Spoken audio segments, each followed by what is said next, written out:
Hello friends, welcome to SP Sharma classes. चलो आज की वीडियो में इसमें पढ़ेंगे हम ऑपरेटर। आगे कल हमने ऑपरेटर के बारे में पढ़ा था, जिसमें हमने पढ़े थे बिटवाइज ऑपरेटर और इन प्लेस ऑपरेटर। ठीक है। उससे पहली वीडियो में हमने ऑपरेटर अरिथमेटिक पढ़ लिए थे, तो बाकी ऑपरेटर अब देखते हैं। आज जो हम ऑपरेटर शुरू करेंगे, फर्स्ट ऑपरेटर हमें देखना है कंपैरिजन ऑपरेटर। पाइथन में कंपैरिजन ऑपरेटर हम कौन कौन से यूज करते हैं और कैसे उनको यूज करते हैं। Python comparison operator. ठीक है। तो कंपैरिजन ऑपरेटर के बारे में अगर हम देखें, तो यहाँ पे होता है इक्वल टू इक्वल टू।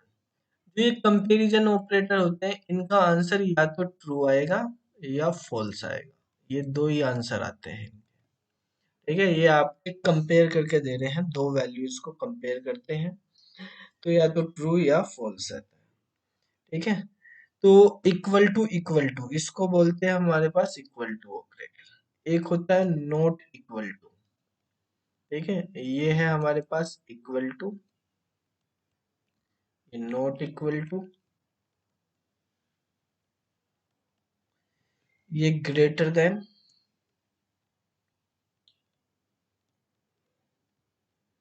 ये लेस देन, ये ग्रेटर देन इक्वल टू,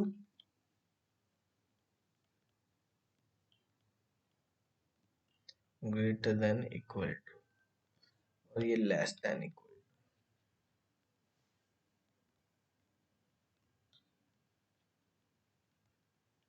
तो ये हमारे पास 6 ऑपरेटर होते हैं जो हम कंपैरिजन में यूज करते हैं। ठीक है। तो जैसे हमारे पास दो वैल्यू दी हुई हैं, उनको हमें देखना। मान लिया हमारे पास एक वैल्यू है x, उसकी वैल्यू है 5। एक है y, उसकी वैल्यू है 8। तो हम चेक करते हैं क्या x इक्वल टू है y के। नहीं है, दोनों अलग हैं। 5 और 8 बराबर थोड़ी होते हैं। तो इसका आउटपुट आपके पास क्या आ जाएगा?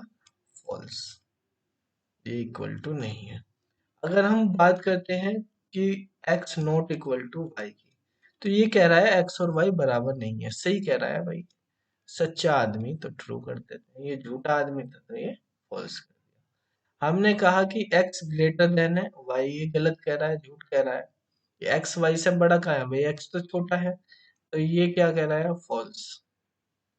ठीक है। और हम अगर करते हैं कि x लेस देन है y के, तो ये सही कह रहा है, ये हो गया आपका ट्रू। ठीक है। अगर हम कहते हैं x greater than equal to है y के, तो बड़ा है या बराबर है? ना तो वो बड़ा है ना बराबर है। x की वैल्यू 5 है, y की 8 है, तो छोटा ही है वो तो ये हमारे पास फॉल्स हो गया। और x या तो छोटा होगा या बराबर होगा, इनमें से कोई एक हो सकता है। ठीक है। या तो छोटा होगा या बराबर होगा, तो वो छोटा है। ठीक है। तो ये ट्रू हो गया। तो इस तरह से हमारे पास ये कंपैरिजन ऑपरेटर। तो अगर हम इनको देखो प्रैक्टिकल करके देखते हैं। ठीक है। यही वैल्यू हम लेते हैं। यहाँ पर हमने x की वैल्यू ले ली है, x इक्वल टू 5, और y इक्वल टू हमने ले लिया।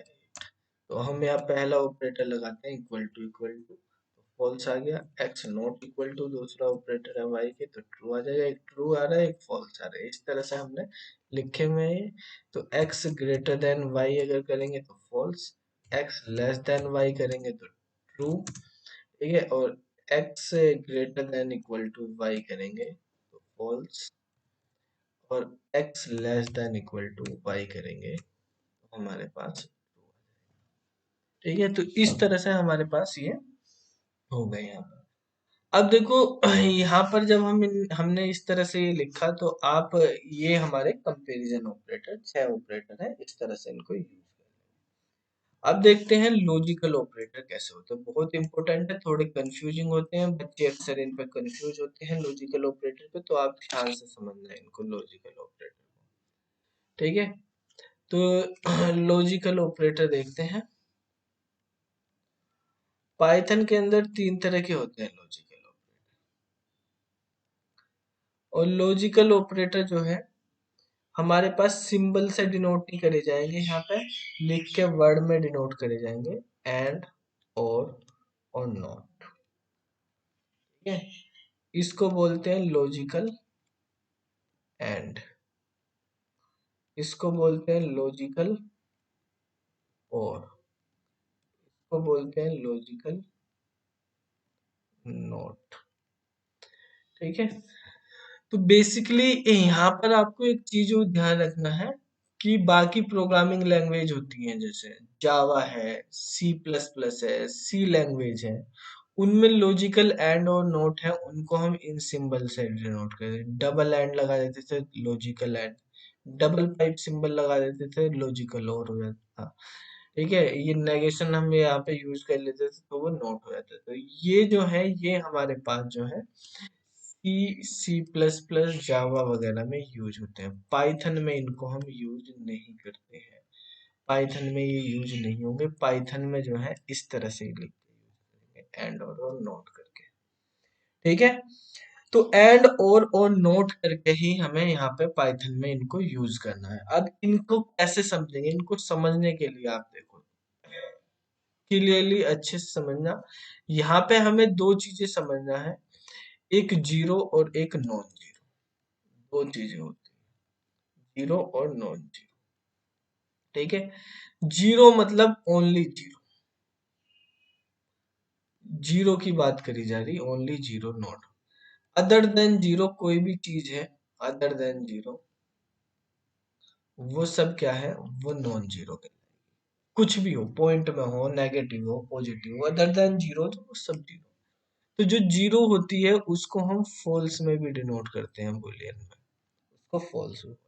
अदर देन जीरो कुछ भी होगा उसको ट्रू माना जाएगा। ठीक है, यानी वो नंबर लाइन पर कुछ ना कुछ उसका डिस्प्लेसमेंट वैल्यू है, वो ट्रू मानी जाएगी हमारे पास। तो हम एंड ऑपरेटर को कैसे करेंगे, मान लिया हमारे पास हमने एक स्टेटमेंट लिखा ए एंड बी,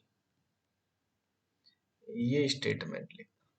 तो ये स्टेटमेंट कैसे करेगा, ध्यान से समझना अच्छे से। तो ये लिखा हुआ है ए और बी, और हमें यहाँ पे इनका ए एंड और बी पता करना।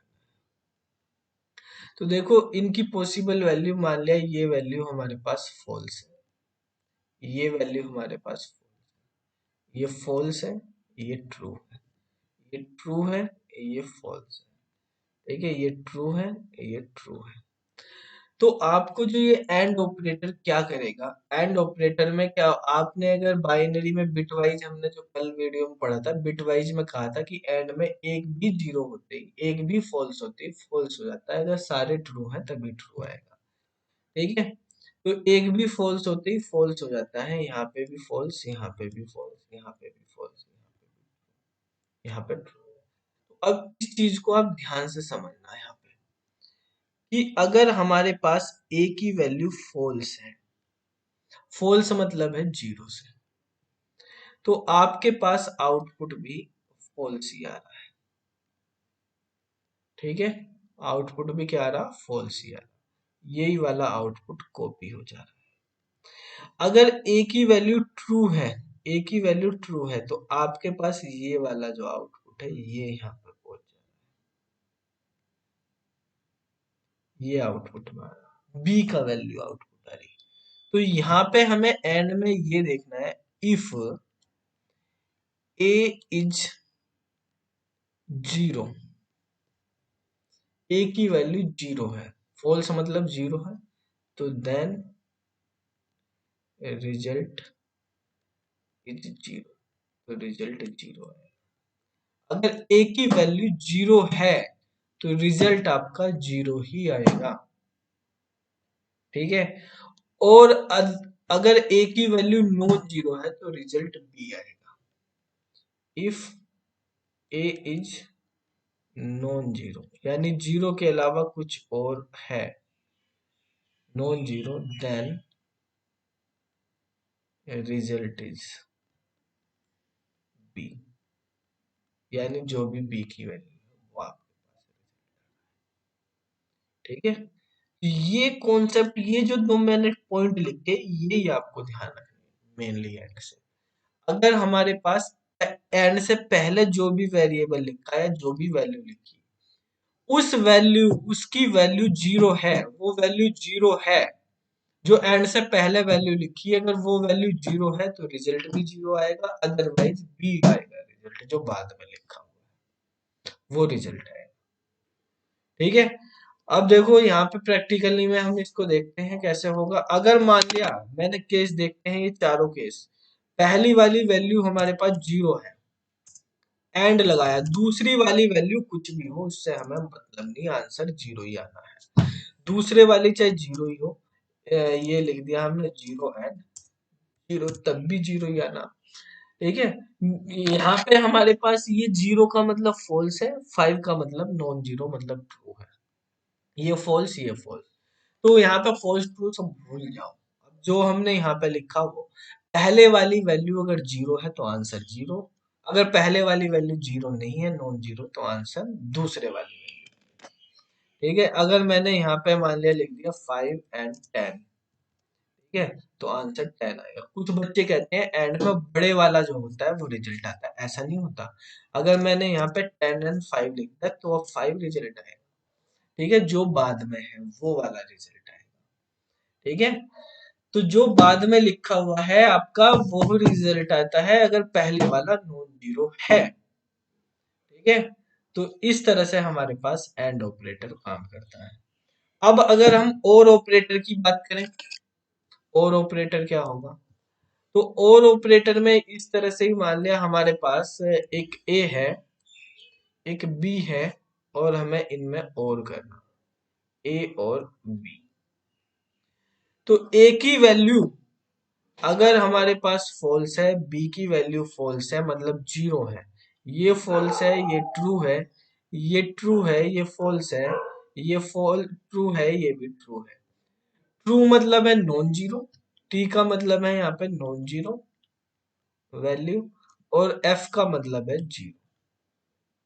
ठीक है, तो अगर यहाँ पे और में आप जानते होंगे एक भी ट्रू आते ही आंसर ट्रू होता है, अदरवाइज फॉल्स होता है। तो अब यहाँ पे आप समझो क्या है, अगर हमारे पास पहले वाली वैल्यू फॉल्स है, अगर हमारे पास पहले वाली वैल्यू फॉल्स है तो रिजल्ट जो है दूसरे वाली वैल्यू आती है। रिजल्ट क्या आएगी, दूसरे वाली वैल्यू आएगी। पहले वाली फॉल्स है तो दूसरे वाली जो एफ टी है ये वाला रिजल्ट है। ठीक है, अगर हमारे पास पहले वाली वैल्यू ट्रू है तो रिजल्ट ट्रू ही आ रहा, मतलब नॉन जीरो ही आ रहा, पहले वाली वैल्यू ही आ रही है। तो यहाँ पे आप ये लिख सकते हैं, इफ ए इज जीरो तो देन रिजल्ट इज बी, तो रिजल्ट बी आएगा। If A is non zero then result is, ठीक है, तो रिजल्ट हमारे पास,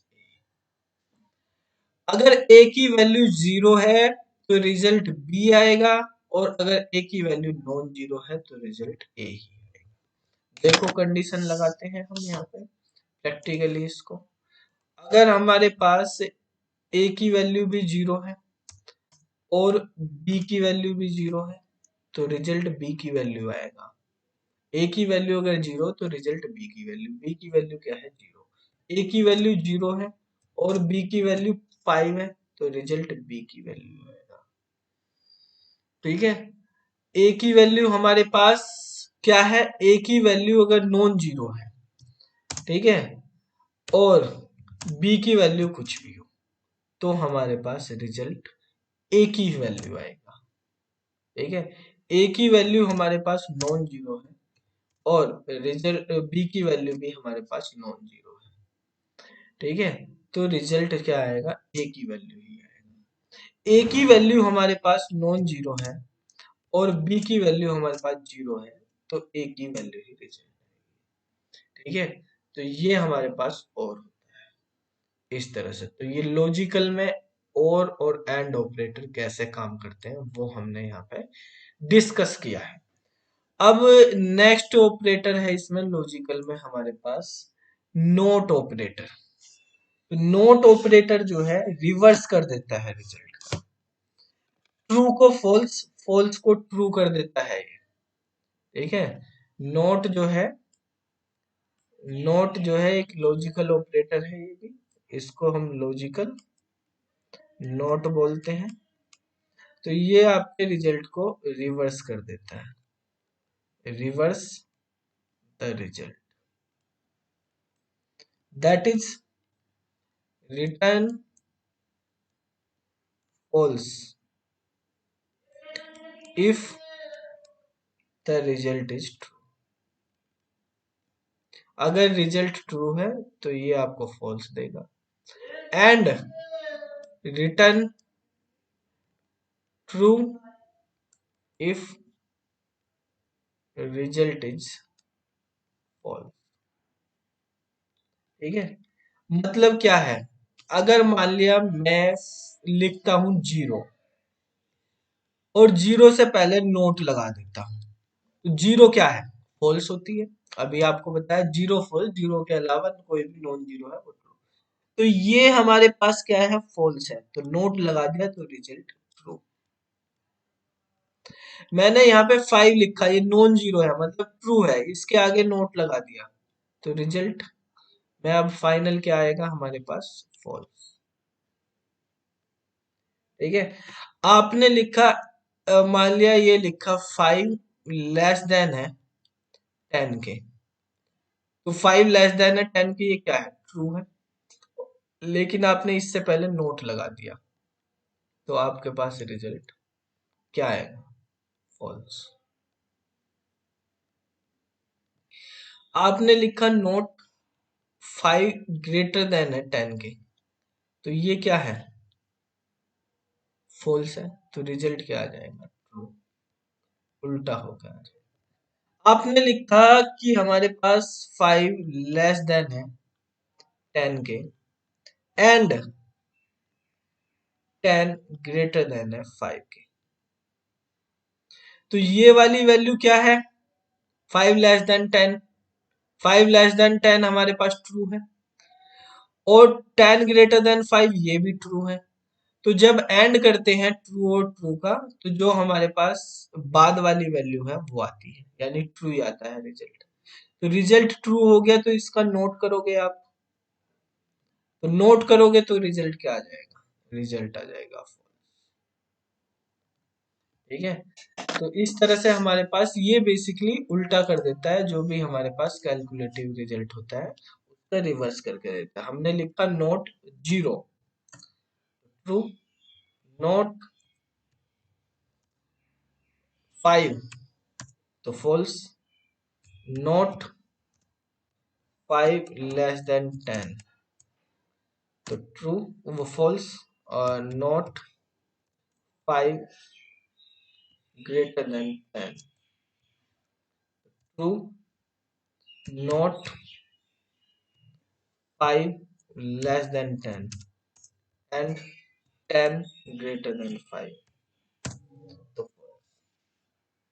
इस तरह से हमारे पास एक, ठीक है, समझ में आई आपको।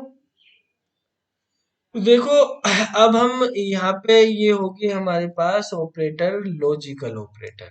अब हमारे पास और ऑपरेटर भी होते हैं कुछ पाइथन में, जिनको हम बोलते हैं आइडेंटिटी ऑपरेटर और मेंबरशिप ऑपरेटर। उनके बारे में देखते हैं वो क्या होते हैं। आइडेंटिटी ऑपरेटर, आज ये आपको ऑपरेटर के सब टाइप कंप्लीट करा देते हैं, फिर नेक्स्ट क्लास में हम इनकी एसोसिएटिविटी और प्रेसिडेंस पढ़ेंगे। आइडेंटिटी ऑपरेटर हम बिल्कुल आराम आराम से धीरे धीरे पढ़ रहे हैं, सारी चीजें क्लियरली, जिससे जिस बच्चों, बिल्कुल नया बच्चा है जिसने पाइथन पहले नहीं पढ़ी, पाइथन क्या कोई प्रोग्रामिंग ही नहीं पढ़ी, वो भी आराम से समझ ले। बहुत स्लो स्लो में हम चलेंगे, सारी चीज अच्छे से पढ़ते हुए चलेंगे, आपको अच्छी तरीके से समझ में आनी चाहिए, जल्दीबाजी कुछ नहीं है, ठीक है। तो आपको कॉन्सेप्ट क्लियर होने चाहिए, इनका प्रैक्टिकल भी जरूर करके देखना, सारी चीजें प्रैक्टिकली भी करनी है, ठीक है। हम आपको पूरा का पूरा, आपको कोर्स जो भी आपका 11th 12th में होता है पूरा कोर्स उसमें करवाएंगे, ठीक है। तो अभी आपके एग्जाम में टाइम है तो आराम से आप करेंगे उसको, सारा डिटेल में पढ़ेंगे। जिसको नहीं आता वो भी, बाकी कोई भी डाउट रहता है बाद में आप डाउट भी पूछ सकते हैं। इसीलिए बच्चे केवल पढ़ने के लिए आए, बाकी फालतू में टाइम खराब ना करें। हमारी किसी भी वीडियो पे आपको एडवर्टाइजमेंट नहीं मिलेगा, ना वेबसाइट पे मिलेगा एडवर्टाइजमेंट, ना ही ऐप पे कोई एडवर्टाइजमेंट मिलेगा, ना ही यूट्यूब पे एडवर्टाइजमेंट मिलेगा। ठीक है, सब बिना एडवर्टाइजमेंट के लिए के हैं। पढ़ने आए तो पढ़ो बस। ठीक है, बाकी इधर उधर नहीं, अपना आपका टाइम खराब नहीं होना चाहिए। अब यहाँ पे जो आइडेंटिटी ऑपरेटर है हमारे, तो आइडेंटिटी ऑपरेटर जो है दो तरह के होते हैं पाइथन में। एक होता है हमारे पास इज, ठीक है, और दूसरा होता है इज नॉट। ये दो आइडेंटिटी होते हैं। ये बेसिकली चेक करते हैं कि हमारे पास कोई पर्टिकुलर, ठीक है, हमारे पास ऑब्जेक्ट जो है वो किसी दूसरे ऑब्जेक्ट के सेम है, इक्वल है या नहीं। अगर हम बात करें आइडेंटिटी ऑपरेटर की, तो ये कंपेयर कर रहे हैं ऑब्जेक्ट को, वो एक्चुअल सेम मेमोरी लोकेशन को पॉइंट कर रहे हैं नहीं कर रहे। हमारे पास दो ऑब्जेक्ट हैं, वे दोनों ऑब्जेक्ट सेम मेमोरी लोकेशन को पॉइंट कर रहे हैं या अलग मेमोरी लोकेशन को पॉइंट कर रहे हैं, ये हम इसमें यहाँ पर चेक करते हैं। ठीक है, तो जो भी हम वेरिएबल या ऑब्जेक्ट हम दे रहे हैं, तो वो हमें ये देखना है कि वो सेम मेमोरी लोकेशन को पॉइंट कर रहे हैं या नहीं। ठीक है, तो यहाँ पर बेसिकली अगर हम देखें तो आइडेंटिटी ऐसे लिख लेते हैं इनके बारे में थोड़ा सा, कि आइडेंटिटी ऑपरेटर, ठीक है, use to compare the objects. ठीक है, उनकी खाली वैल्यू ही नहीं कर रहे, not only the values but also the memory location.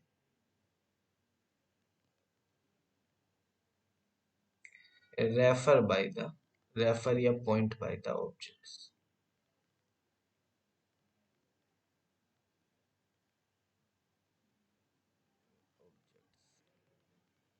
ठीक है, तो इज का मतलब हाँ दोनों ऑब्जेक्ट सेम मेमोरी लोकेशन को पॉइंट कर रहे हैं, सेम है। इसका मतलब इज नॉट का मतलब नहीं है, ये कह रहा है आप। तो ये हमारे पास आपको ट्रू देगा अगर दोनों ऑब्जेक्ट सेम मेमोरी लोकेशन को पॉइंट कर रहे हैं, तो ये रिटर्न करेगा आपको, return true if both objects are same and point to same memory location. Same memory location. Is not आपको, अगर वे डिफरेंट है तो ट्रू प्रिंट करेगा, रिटर्न करेगा, return true if both objects are not same, अगर वे ऑब्जेक्ट सेम नहीं। ठीक है, तो किस तरह से होंगे अब देखो, हम यहाँ पे इसको एक एग्जांपल के थ्रू समझते हैं। ठीक है, यहाँ पे आप इसको इस तरह से समझो, मान लिया हमारे पास एक ऑब्जेक्ट है एक्स, उसमें हमने लिखा है राम और राज। दूसरा ऑब्जेक्ट है हमारे पास वाई, हमने कुछ लिस्ट के ऑब्जेक्ट बना लिए हैं, इसमें भी हमने लिख दिया राम और राज। जब आप अलग अलग इनिशियलाइज करते हो ऑब्जेक्ट को, तो अलग अलग इनिशियलाइज करने का मतलब एक मेमोरी लोकेशन क्रिएट होती है ऑब्जेक्ट। इसका नाम एक्स है, इसके अंदर लिखा हुआ है राम और यहाँ पे लिखा हुआ है राज। एक दूसरी मेमोरी लोकेशन क्रिएट हुई है हमारे पास, जिसका नाम है वाई, उसमें भी लिखा हुआ है राम और राज।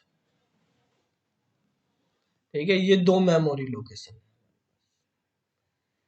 ठीक है, अब हमें क्या करना है, इन दोनों को कंपेयर करके देखना कि ये सेम है या नहीं। तो देखो आप, ये दोनों अलग अलग मेमोरी लोकेशन को रेफर कर रहे हैं। तो अगर मैं यहाँ पे प्रिंट करूंगा कि भाई आप प्रिंट कराओ कि x जो है वो इज y है क्या, इज लगाया हमने, identity check, x is y, x और y सेम मेमोरी लोकेशन को पॉइंट कर रहे हैं क्या, वैल्यू तो सेम है इनकी, राम राजी, लेकिन मेमोरी लोकेशन तो अलग है, इसका बॉक्स अलग है, इसका बॉक्स अलग है, तो ये आपको रिटर्न करेगा फॉल्स। ठीक है, एक ऑपरेटर होता है हमारा इक्वल टू, जो हमने कंपैरिजन में करा था। तो जो कंपैरिजन में करा था, कंपैरिजन जो है वो तो वैल्यू को देखता है, वो मेमोरी लोकेशन को नहीं देखता। अगर यही चीज आप प्रिंट करने लगे कि x इक्वल टू वाई करने लगे, तो x इक्वल टू वाई आपको ट्रू देगा, क्योंकि ये क्या देख रहा है, ये देख रहा है हमारे पास ओनली वैल्यूज, और वैल्यूज दोनों की सेम है। ये देख रहा है हमारे पास वैल्यूज एंड लोकेशन, लोकेशन तो दोनों की अलग है।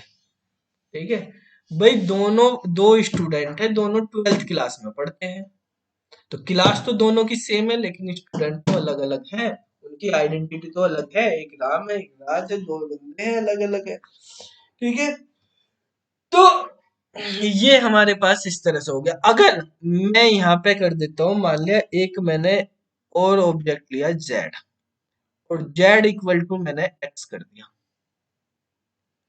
तो अब इसने कोई इनिशियलाइज नहीं किया, हमने अलग केवल इसको रेफर किया है।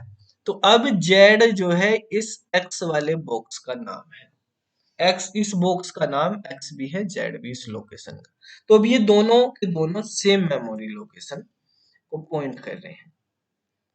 ठीक है, जेड और एक्स सेम मेमोरी लोकेशन को पॉइंट कर रहे हैं, तो ये हमारे पास हो जाएगा ट्रू। ठीक है, तो देखो इसको हम करके देखते हैं। यहाँ पे जैसे हमने यहाँ पे लिखा x इक्वल टू राम कोमल राज, ठीक है, y इक्वल टू, इसमें भी लिख दे Ram,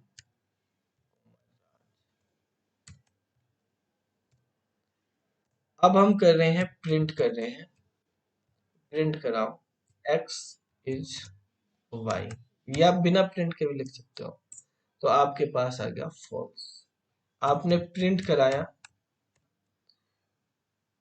x equal to y, ठीक है, तो आपके पास ट्रू आ गया।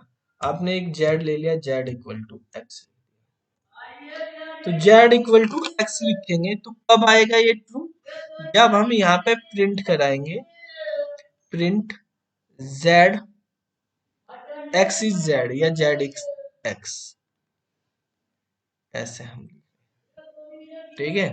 तो आप यहाँ पे इस तरह से, यहाँ पे ये कर दिया हमने प्रिंट z इज x, तो ट्रू।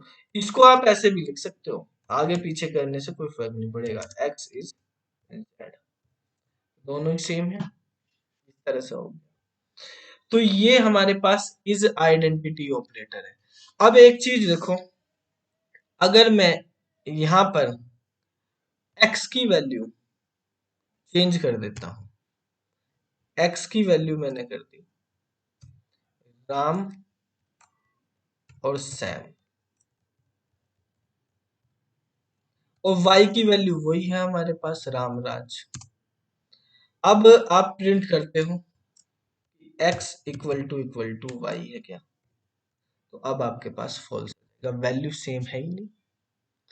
ठीक है, वैल्यू हमारे पास सेम है ही नहीं है इसकी, तो फॉल्स हो जाएगा। ठीक है, इसी तरह से अब अगर हम नोट वाला ऑपरेटर यूज करेंगे, यानी इज नोट, तो इज नोट इनका रिवर्स आउटपुट देगा। जो ट्रू यहाँ पे दे रहे वो वहां पे फॉल्स दे देगा, फॉल्स वाले ट्रू कर देगा। इज नॉट उल्टा होता है, वो अगर डिफरेंट होते हैं तो देता है। अगर देखो हमने यहाँ पे लिख दिया है इस तरह से कि प्रिंट करो x इज नॉट y, तो यहाँ पर हमारे पास अगर इसी को ही देखा जाए x और y, इस वाले को देखें तो ये तो अलग अलग है, तो सही कह रहा है तो ट्रू। भाई अलग ही मेमोरी लोकेशन को रेफर कर रहे तो ट्रू है। अगर हमने यहाँ पे लिख दिया print x not equal to y, तो ये फॉल्स हो जाएगा क्योंकि वैल्यू तो इनकी दोनों की सेम है, रामराज रामराज। ये नॉट इक्वल टू, जैसे यहाँ पे इक्वल टू था, ऐसे यहाँ पे नॉट इक्वल टू करता है। ठीक है, तो नॉट इक्वल टू देगा फॉल्स, ये केवल वैल्यू चेक कर रहा है, वैल्यू सेम है लेकिन हम कह रहे नहीं है सेम, तो सेम तो है। ये हमारे पास वैल्यूज के साथ लोकेशन भी देख रहा है। ऐसे ही हमने जब z इक्वल टू एक्स करके लिखा तो हम यहाँ पे प्रिंट कर रहे हैं z is not x, z और x तो बराबर है, इज नॉट कह रहा तो ये क्या कह रहा है, फॉल्स। ठीक है, तो अब इसको प्रैक्टिकली करते हैं। तो जैसे मान लिया हमारे पास हमने फिर से x की वैल्यू यही रख दी, इसके अकॉर्डिंग ही राम और राज। ठीक है, अब हम यहाँ पे वही लगाते हैं कि प्रिंट करा हमने x इज नॉट y, तो ट्रू। प्रिंट करा हमने x not equal to y, false. हमने z इक्वल टू लिखा हुआ x के और फिर प्रिंट करा z इज नॉट। ठीक है, तो ये हमारे पास हो गया फॉल्स। तो इस तरह से ये आइडेंटिटी ऑपरेटर काम करते हैं। ठीक है, प्रैक्टिस कर लेना इनको अच्छे से, क्या होते हैं किस तरह से काम करते हैं। कल हम मेंबरशिप ऑपरेटर पढ़ेंगे और जो है इनकी ऑपरेटर की प्रेसिडेंस पढ़ेंगे, क्या होती है एसोसिएटिविटी और प्रेसिडेंस। ठीक है, तो आज की वीडियो में इतना ही। आपको वीडियो कैसी लगी तो वो कमेंट करके बता देना, आपको जो भी डाउट हो वो भी पूछ लेना। ठीक है, और अगर आपको अच्छी लगी हो वीडियो तो आप लाइक कर देना, शेयर कर देना और चैनल को सब्सक्राइब कर देना। फिर मिलते हैं अगली वीडियो में, तब तक के लिए बाय बाय।